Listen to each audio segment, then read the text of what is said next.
నమస్కారం. 11వ అంతర్జాతీయ యోగా దినోత్సవ శుభాకాంక్షలు. ఈరోజు మల్లికార్జునపురంలో అంతర్జాతీయ యోగా దినోత్సవం సందర్భంగా మన ఆంధ్రప్రదేశ్ ప్రభుత్వం ప్రతిష్టాత్మకంగా చేపట్టినటువంటి యోగాంధ్ర కార్యక్రమంలో భాగంగా ఇక్కడ యోగాసనాలు, ధ్యానము అవి చేయబడినవి. నేను స్పెషల్ ఆఫీసర్గా ఇందులో పాల్గొన్నాను. నా పేరు జయరాం నాయుడు. నేను MEO 2గా తోటపల్లి గూడూరు నందు పనిచేస్తూ ఉన్నాను.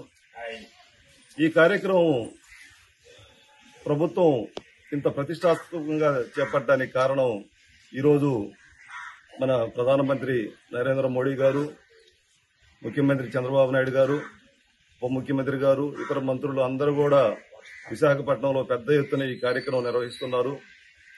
ఈ కార్యక్రమం ద్వారా మన ప్రభుత్వం గిన్నిస్ బుక్ లో రికార్డు నెలకొల్పాలనేటువంటిది కూడా ఉంది.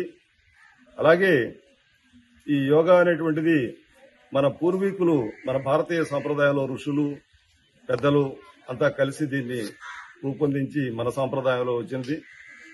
అటువంటి యోగాని ఇతర దేశాలు కూడా దీనిని అనుసరిస్తూ ఉన్నారు.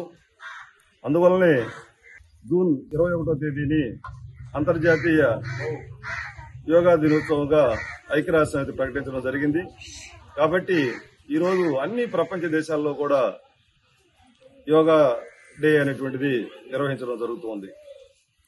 ఈ యోగాసనాలు, ధ్యానము వీటి వల్ల చిన్నప్పటి నుంచే పిల్లల్లో అవగాహన కలిగించినట్లయితే వారు చక్కటి పౌరులుగా అవకాశం ఉంది. అందుకే పెద్దవాళ్లలో గాని పిల్లల్లో గాని పెద్ద ఎత్తున అవగాహన కలిగించి ఈ కార్యక్రమాలు నిర్వహించడం ద్వారా ప్రజల్లో ఒక రకమైనటువంటి స్ఫూర్తిని రగిలించి అందరూ కూడా ఈ మంచి కార్యక్రమాన్ని అలవర్చుకుని మంచి ఆరోగ్యవంతులైనటువంటి పౌరులుగా తయారు కావాలనేటువంటిది ప్రభుత్వం యొక్క ఉద్దేశం. ఇందులో మనం ఆచరించేదానికి పెద్ద ఖర్చుతో కూడిన పని అటువంటిది కూడా లేదు. మనం ప్రతిరోజు ఉదయాన్నే లేచి ఒక అరగంట పాటు ఈ కార్యక్రమానికి కానీ మనం కేటాయించినటువంటి మనం ఆ రోజంతా కూడా చాలా ఉల్లాసంగా, మానసిక ఉల్లాసం, శారీరక ఉల్లాసం అన్ని కూడా ఉంటాయి. మనం చెడు వ్యసనాల వైపు వెళ్లకుండా మంచి అలవాట్లతో మంచి పౌరులుగా, మంచి యోగ్యులైనటువంటి పౌరులుగా తయారయ్యేదానికి ఈ యోగా కార్యక్రమాల ద్వారా అవకాశం ఉంటుందని నమ్మకం. కావున అందరూ కూడా ఈ రోజుతో కాకుండా ప్రతి సంవత్సరం కూడా మనం డైలీ దినచర్యలో భాగంగా ఆచరించినట్లయితే మనం సత్పౌరులుగా, మంచి ఆరోగ్యవంతులుగా తయారవుతామని చెప్పి నేను ఆశిస్తూ ఉన్నాను. జై హింద్. అందరికీ నమస్కారం అండి. నా పేరు రవీంద్ర. నేను ఇక్కడ పంచాయత్ సెక్రటరీగా వర్క్ చేస్తున్నాను. యోగా కార్యక్రమం కోసం ఈ విలేజ్ సంబంధించి నన్ను ఇన్ఛార్జిగా నియమించారు. గౌరవ ముఖ్యమంత్రి గారి చంద్రబాబు నాయుడు గారి ఆదేశాల ప్రకారం యోగాంధ్ర కార్యక్రమంలో భాగంగా ఈ రోజు పిల్లలు, పెద్దలు అందరూ చేత యోగా చేయించడం జరిగింది. అందరూ కూడా సంతోషంగా దీంట్లో పాల్గొన్నారు. పిల్లలకి కానీ పెద్దలకి కానీ యోగా అనేది ఎలా చేసుకోవాలనేది, వాళ్ళ డైలీ లైఫ్ లో ఎలా చేసుకోవాలనేది దానికి సంబంధించి అవగాహన అనేది కల్పించాం. వేదికను అలంకరించినటువంటి పెద్దలందరికీ కూడా నా నమస్కారాలు, విద్యార్థులందరికీ కూడా నా ఆశీస్సులు.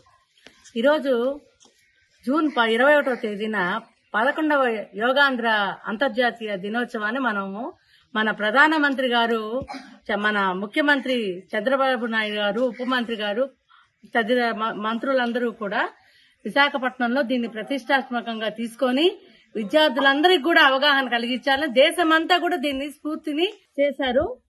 ఇక్కడ ఎందుకనంటే మనకు ఈ మధ్య 2020లో కరోనా వచ్చింది. కరోనా వచ్చినప్పుడు ముఖ్యంగా ఈ యొక్క యోగాసనాల మీద, బ్రీతింగ్ ఎక్సర్సైజెస్ మీద కూడా ప్రజలందరికీ కూడా అవగాహన అనేది జరిగింది. దీనివల్ల ప్రజలందరిలో కూడా దాదాపు చాలా వరకు అవగాహన అనేది కలిగింది. దీనివల్ల మన పాజిటివ్ మైండ్ తోనూ నెగటివ్ యాటిట్యూడ్ లేకుండా కూడా ముందుకు దూసుకుపోవడంలో గాను చిన్నప్పటి నుంచి కూడా క్రమశిక్షణతో మనము మన యొక్క జీవితంలో ముందుకు సాగడానికైతే ఏమి, మనం ఒక లక్ష్యాన్ని నిర్దేశించుకోవడానికి గాని ఈ యోగా అనేది చాలా అవసరము. ముఖ్యంగా ఉదయాన్నే సూర్యుడి నమస్కారాలు అనేది చాలా ప్రాశస్త్యం అనేది ఉంది. మొదటి నుంచి కూడా పాతకాలంలోంచి కూడా ఇది ఉండింది.